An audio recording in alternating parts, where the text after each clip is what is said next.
saya sedikit dan teman saya duluan. Di sesi kali ini kita akan sharing-sharing menjawab seputar dunia bangunan atau dunia arsitek. Ini nanti saya akan tanya-tanya ke Bu Adi seputar dunia arsitek yang berkaitan di lapangan. Karena Mas Adi ini lebih banyak di lapangan, walaupun sepertinya juga dia juga bisa desain. Oke teman-teman, langsung saja saya akan tanya ke Mas Adi. Gimana Pak ya Mas? Baik, alhamdulillah. Gimana sehat Bro Fikri? Alhamdulillah. Oke Mas Adi, Ya. saya akan tanya-tanya seputar kerjaan dan seputar yang kita lakukan. Siap. Mungkin untuk pertanyaan pertama, saya tanya gimana kondisi kerjaannya Mas? Alhamdulillah masih jalan. Terakhir kita sedang mengerjakan bangunan taman kanak-kanak di Banyumas, dan ada kemarin groundbreaking untuk perumahan di daerah Banyumas juga. Nah itu bro. Ya sedikit banyak di era pandemi seperti ini banyak terkumpul juga kita sebenarnya untuk dunia konstruksi proyek properti. Satu dua kadang ada yang dibatalin, ada yang padat di tengah jalan karena apa ya, di era pandemi ini ekonomi sangat terkumpul, pengusaha-pengusaha juga banyak yang terkumpul, investor-investor yang terkumpul, akhirnya pengaruh ke proyek. Di pemerintahan juga seperti itu, banyak APBN dialokasikan ke penanganan pandemi COVID-19 ini. Seperti itu sih bro kira-kira. Kalau yang swasta satu dua sih di dekat-dekat ini jalan lah, insya Allah kita optimis kok. Masih optimis walaupun harus banyak penyesuaian protokol kesehatan dan kita jalankan lah demi apa, dapur ngumpul seperti istilahnya. Kalau Gitu bro. berarti dengan situasi seperti ini kondisi tukang gimana itu Mas? Tukang, elevator, yang kerja di lapangan. Kita tetap patuh dengan protokol kesehatan anjuran pemerintah untuk memutus rantai penyebaran COVID.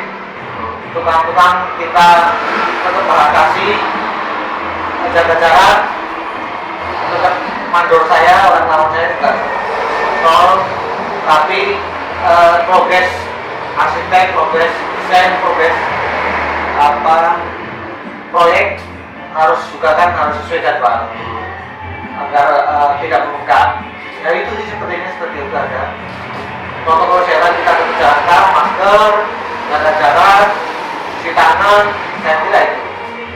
Dan kebanyakan sih proyek-proyek kita enggak dalam skala besar sih. Kalau skala besar kan ada yang namanya direksi kit, ada yang namanya bangsal untuk tukang. Kita enggak ada sih, kita proyek skala kecil jadi kebanyakan tukang pulang ke rumah, jadi tidak ada istilahnya kerumunan yang mengakibatkan berpotensi kluster baru. Kita enggak. Berarti ini proyeknya mungkin di daerah saja ya, bukan proyek. Kita memang di daerah. Artinya kan melakukan kan dari daerah, enggak misalnya itu kalau di proyek besar kan bukannya kan harus satu ini kan, satu apa namanya, tempatnya itu satu mes atau gimana gitu. Kalau ini kan berarti pulang ke rumahnya masing-masing. Ini kan kebetulan belum sih, ya pengennya seperti itu. Tapi nanti kalau kita ada model besar yang potensi ada kerumunan, kita tetap bicarakan protokol kesehatan. Berarti itu kira-kira berapa persen untuk terjadi penurunan pekerjaan di dunia kontraktor? Kita sangat terkumpul, hampir kalau mungkin ada 50% lebih kita Berarti separuh pekerjaan berarti berarti ini ya, saya berkurang lebih separuh kerjaan lah ya, dari Betul. kondisi biasa lah ya. Betul. Seperti proyek-proyek pemerintah itu kita hanya beberapa, yang lainnya belum sama sekali. Ya menurut sumber yang saya ya mau mereka mengirimkan itu penanganan COVID-19 itu. Nah, kita berusaha bisa jalan, bertahan lah bagaimana caranya agar bisa fight gitu, agar bisa bertahan gitu. Seperti itu. Kalau untuk swastanya gimana? Kalau untuk kerjaan Swasta kita masih ada itu yang perumahan, ke depan insya Allah groundbreaking beberapa titik lagi. Ya kita juga harus sabar kalau dana mereka agak sempit, agak seret, karena mungkin mereka ada yang hubungan dengan bank, ya. kredit gitu, jadi kita ya sabar aja. Kalau ada yang tunda kita harus terima aja dulu gitu. Ya proyek satu ini berhenti, kita adakan yang lain. Seperti itu sih kalau ya bagaimana kita bertahan lah. Seperti itu. Ya. Jadi ini ya menyesuaikan sama kondisi juga ya.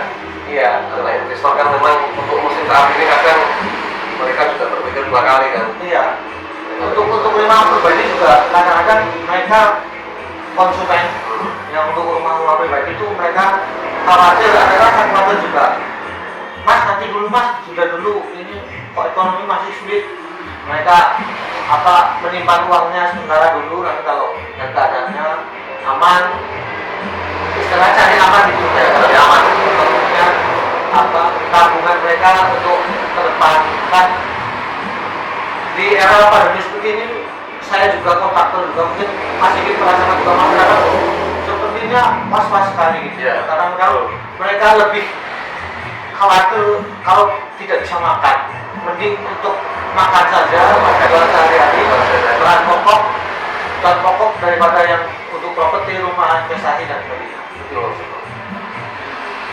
Kalau ini mas, ini mungkin kita sampai di pertanyaan terakhir. Sebenarnya ada pertanyaan dengan kaitannya sama teknis ya, teman itu mungkin lebih saya sebenarnya kita lebih itu fokus untuk masa-masa sekarang.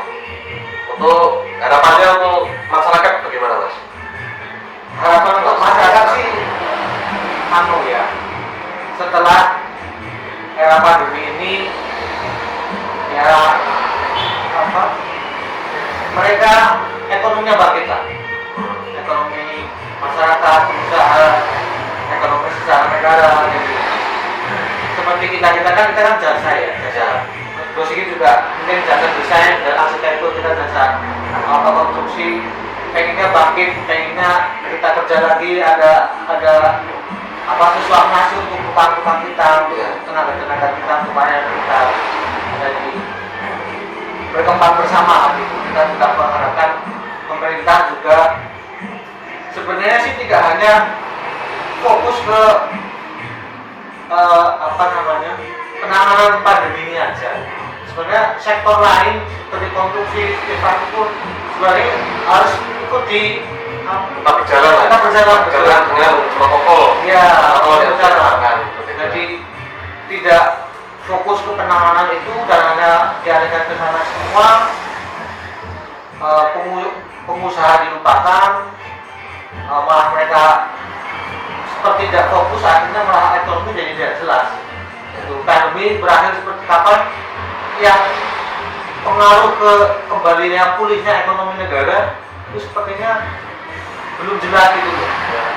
Jadi harapan kita ke pemerintah terutama ya segera bisa menangani secara baik pandemi COVID seperti ini sekarang ini, sehingga ekonomi berjalan lagi, jasa konstruksi, jasa